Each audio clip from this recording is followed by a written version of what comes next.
নমঃ ভগবতে বাসুদেবায়। শ্রীমদ্ ভগবদ গীতায় ভক্তিযুক্ত কর্মযোগের শ্রেষ্ঠতা কি শ্রীকৃষ্ণ অর্জুনকে বলিতেছেন। অথ চেতং সমদাতং না সলকস্যমায় স্থিরম অভ্যাসযোগেন তদমমেচ্যুতং ধনঞ্জয়। হে ধনঞ্জয়, যদি আমাতে চিত্ত স্থির রাখিতে না পারো, তাহলে পণ্য পণ্য অভ্যাস দ্বারা চিত্তকে সমাহিত করে আমাকে পাইতে চেষ্টা করো।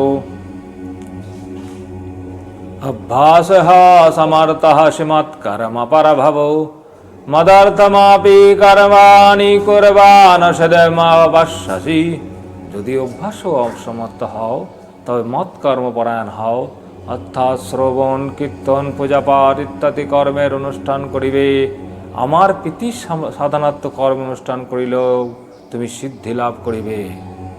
অথে তদপশ্চাক্তা স্বীকৃতং মদ জগমার্ষিতা সর্বকর্মা ফলত্যাগং তথা করোম যথা উদ্ভাবন। যদি ইহাতেও আসক্ত হও, তাহলে মদযোগ অর্থাৎ আমাতে কর্মপরায়ণপূর্বক যোগাশ্রয় করিয়া সংযত হইয়া সমস্ত কর্মের ফল ত্যাগ করো। শ্রেয়সে জ্ঞানবভ্যাস যোগেন আত্মানং বিশিষ্যতে ধনাৎ কর্ম ফল ত্যাগ অস্তগচ্ছন্তেরান্তরম। অভ্যাস অপেক্ষা জ্ঞান শ্রেষ্ঠ, জ্ঞান অপেক্ষা ধ্যান শ্রেষ্ঠ, ধ্যান অপেক্ষা কর্মফলের ত্যাগ শ্রেষ্ঠ। এরূপ ত্যাগের পরেই শান্তি লাভ হইয়া থাকে।